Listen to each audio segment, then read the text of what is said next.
Capítulo 7. União da alma e do corpo. Perguntas 344 a 360. Pergunta 344. Em que momento a alma se une ao corpo?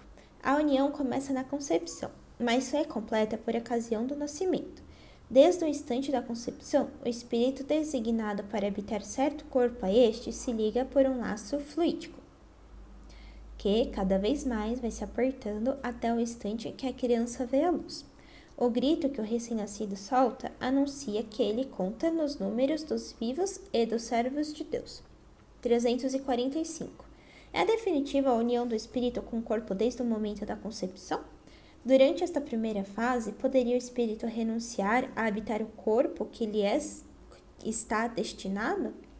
É definitiva a união, no sentido de que outro espírito não poderia substituir o que está designado para aquele corpo. Como os laços que o corpo prendem o espírito são ainda muito fracos, facilmente se rompem e podem romper-se por vontade do espírito, se este recusa diante da prova que escolheu. Em tal caso, porém, a criança não vinga. 346. Que faz o espírito se o corpo que ele escolheu morre antes de verificar o nascimento? Escolhe outro? Qual a utilidade dessas mortes prematuras? Dão-lhes causa, as mais das vezes, as imperfeições da matéria. 347. Que utilidade encontrará o espírito na sua encarnação em um corpo que morre poucos dias depois de nascido? O ser não tem, então, consciência plena da sua existência. Assim, a importância da morte é quase nenhuma. Conforme já dissemos, o que há nesses casos de morte prematura é uma prova para os pais. 348. Sabe o espírito, previamente, que o corpo de sua escolha não tem probabilidade de viver? Sabe algumas vezes, mas se nessas circunstâncias reside o motivo da escolha, isso significa que está fugindo à prova. 349. Quando falha por qualquer causa a encarnação de um espírito, é ela suprida imediatamente por outra existência? Nem sempre é imediatamente. Faz-se mister dar ao espírito tempo para proceder à nova escolha, a menos que a reencarnação imediata corresponda à anterior determinação. 350. Uma vez unida ao corpo da criança e quando já lhe não é possível voltar atrás, sucede alguma vez deplorar o espírito a escolha que fez? Pergunta-se como o homem se queixa da vida que tem? Se deseja que outra fosse ela? Sim. Se arrepende da escolha que fez? Não, pois não sabe ter sido sua escolha. Depois de encarnado, não pode o espírito lastimar uma escolha de que não tem consciência. Pode, entretanto, achar pesada demais a carga e considerá-la superior às suas forças. É quando isso acontece que recorre ao suicídio. 351. No intervalo que medeia a concepção ao nascimento, goza o espírito de todas as suas faculdades? Mais ou menos, conforme o ponto em que se acha dessa fase, porquanto ainda não está encarnado, apenas ligado. A partir do instante da concepção, começa o espírito a ser tomado de percepção que o adverte de que lhe soou o momento de começar nova existência corpórea. Essa perturbação cresce de contínuo até o nascimento. Nesse intervalo, seu estado é quase idêntico ao de um espírito encarnado durante o sono.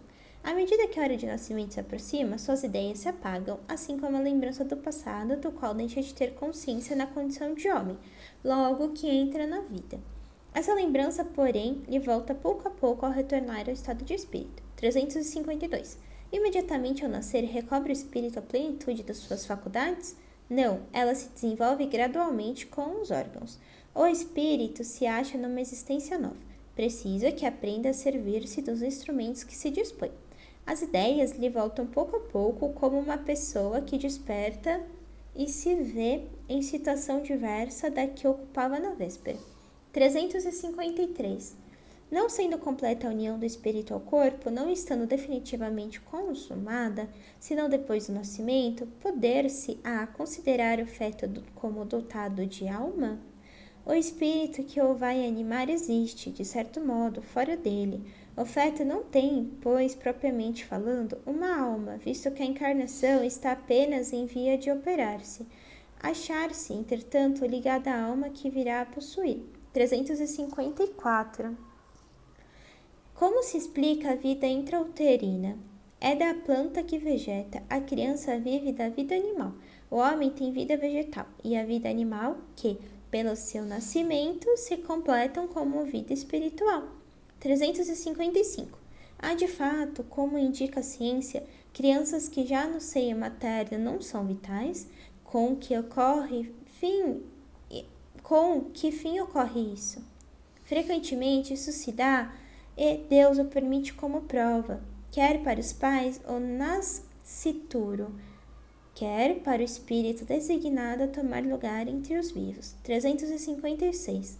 Entre os natimortos, alguns haverá que não tenham sido destinados à encarnação de espíritos? Alguns há, efetivamente, a cujos corpos nunca nenhum espírito esteve destinado. Não tinha que se efetuar para eles. Tais crianças, então, só vêm por seus pais. A. Pode chegar a termo de nascimento um ser dessa natureza? Algumas vezes, mas não vive. B. Segue-se daí que toda criança que vive após nascimento tem forçosamente encarnado em si um espírito? Que seria ela se não assim acontecesse? Não seria um ser humano? 357. Que consequência tem para o espírito o aborto? É uma existência nulificada e que ele terá de recomeçar. 358. Constitui crime a provocação do aborto em qualquer período da gestação? Há crime sempre que transgredir a lei de Deus. Uma mãe, ou quem quer que seja, cometerá crime sempre que tirar a vida a uma criança antes do seu nascimento, pois isso impede uma alma de passar pela prova a quem serviria de instrumento o corpo que se estava formando. 359. Dado o caso que o nascimento da criança pudesse em perigo a vida da mãe dela, haverá crime em sacrificar-se a primeira para salvar a segunda? Preferível é se sacrifique o ser que ainda não existe a sacrificar-se o que já existe.